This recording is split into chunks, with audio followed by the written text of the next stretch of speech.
বাংলাদেশের ইতিহাসে, বিশেষ করে পুলিশের ইতিহাসে কুখ্যাত বেনজির তো আটক হয়েছে দুবাইয়ে। আলোচনা হচ্ছে যে আসলে কি তাকে ফেরত আনা যাবে। স্বরাষ্ট্রমন্ত্রী সংসদে বলছেন যে খুব শীঘ্রই তাকে ফেরত আনা হবে, কিন্তু বিষয়টা এত সহজ না। ইতিমধ্যে এই নিয়ে যে আলোচনা চলছে তাতে দেখা যাচ্ছে যে ইন্টারপোলের পুলিশ তাকে অ্যারেস্ট করেছে সত্য, কিন্তু অ্যারেস্ট করা মানেই এই না যে তাকে ফেরত পাঠানো। যেহেতু ইন্টারপোল রেড নোটিশ জারি করেছে, ইন্টারপোল হচ্ছে মানে বিভিন্ন দেশের সাথে ইন্টারপোলের তথ্য আদান প্রদান, অপরাধীদের গতি প্রকৃতি এ নিয়ে তথ্য আদান প্রদান করা হয়। তারপর যখন নাকি ইন্টারপোল মনে করে যে হ্যাঁ বিপজ্জনক, তখন রেড নোটিশ করা হয় এবং যখন যে দেশে সেই দেশেই আটক করা হয়। আটক করার অর্থ এই না যে তাকে ফেরত পাঠাবে। ওই সংশ্লিষ্ট দেশ তখন পরীক্ষা নিরীক্ষা করে যে তার বিরুদ্ধে অভিযোগগুলো কি রাজনৈতিক নাকি আসলে সত্যিকার অর্থে সে অপরাধী, সে মাদক কারবারি, সে অর্থ পাচারকারী, সে হত্যাকারী, বা কি তার গভীরতাটা কি, এই বিষয়গুলো পর্যালোচনা করে সেখানকার আদালত। তারপরে দেখে যে যে দেশের নাগরিক সে, তার সাথে সেই দেশের চুক্তি আছে কিনা। চুক্তি থাকুক আর না থাকুক, যে মূল কথাটা হলো ওই দেশের আদালত পর্যালোচনা শুরু করে এবং তখন তারা বাংলাদেশের কাছ থেকে তথ্য চায় যে তার বিরুদ্ধে কি কি অভিযোগ আছে। তো এখানে একটা সম্ভাবনা আছে যে যেহেতু দুদক তার বিপুল সম্পত্তি, দুর্নীতি, তার টাকা পয়সা এগুলি নিয়ে তদন্ত চলছিল এবং মামলা আছে সুনির্দিষ্টভাবে, সুতরাং এই তথ্যপত্রগুলো তারা 30 দিনের মধ্যে দুবাই কর্তৃপক্ষের কাছে হস্তান্তর করবে। দুবাইয়ের আদালত সেগুলি পর্যালোচনা করে দেখবে যে হ্যাঁ সে কারাপ্ট পারসন, তখন বিবেচনা করবে তাকে তার দেশে ফেরত পাঠানো।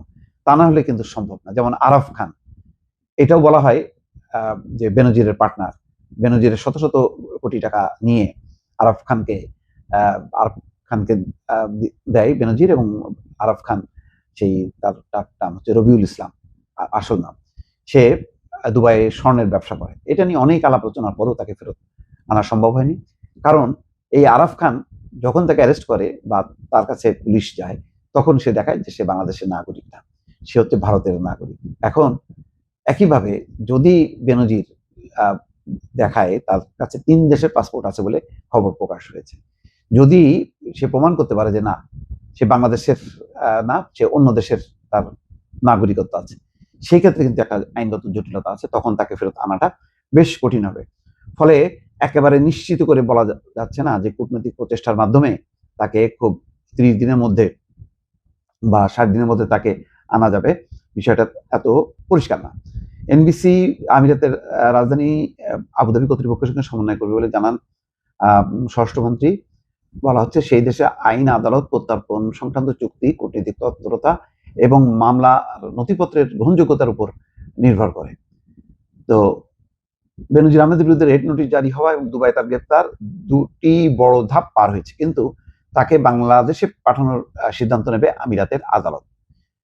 বাংলাদেশকে এখন প্রমাণ করতে হবে বেনজিরের বিরুদ্ধে মামলা রাজনৈতিক প্রতিহিংসার নয়, এটি দুর্নীতি, অবৈধ সম্পদ, জালিয়াতি, মানি লন্ডারিং বা সংশ্লিষ্ট অপরাধের বিচারিক প্রক্রিয়া। একই সঙ্গে দেখাতে হবে বাংলাদেশে তিনি ন্যায় বিচার পাবেন। এখন বেনজিরও তো শক্তিশালী মানে আইনজীবী নিয়োগ করবে এবং বারবার দেখানোর চেষ্টা করবে যে সে হচ্ছে রাজনৈতিক ভিকটিম, দেশে ফিরলে তার হচ্ছে সে ন্যায় বিচার পাবে না, সে শারীরিকভাবে ক্ষতিগ্রস্ত হবে, সে হত্যার শিকার হতে পারে, এই সময় নানান যুক্তি দেখানো হবে। ফলে আপাতত একটু সান্ত্বনা যে তাকে আটক করা গেছে এবং তার মুক্তিটাও সম্ভব না, আবার দেশে ফিরে মানে খুব চটজলদি ফিরে আসবে সেটাও হয়তো সম্ভব না। তারপরেও এটা মানে বলা যায় যে আওয়ামী শাসনের, আওয়ামী বলয়ের একটা বড় ধাক্কা, যে বেনজিরের খবরাখবরগুলো প্রতিনিয়ত প্রকাশ হবে এবং তত বেশি আওয়ামী লীগের রাজনীতি, তার যে স্বৈরতন্ত্র, তার যে ক্ষমতা কেন্দ্রিক শাসন, দুঃশাসন, দুর্নীতি, লুটপাট, এই খবরগুলো প্রতিনিয়ত সামনে আসতে থাকবে এবং মানে আওয়ামী রাজনীতির যে ভিত, সেই ভিতটাকে কাঁপতে থাকবে এবং দুর্বল হবে। অন্তত এইটুক বলা যায় যে এই ক্ষেত্রেই একটা মানে তার অপোনেন্ট, প্রতিপক্ষ রাজনীতির জন্য একটা বড় সাফল্য।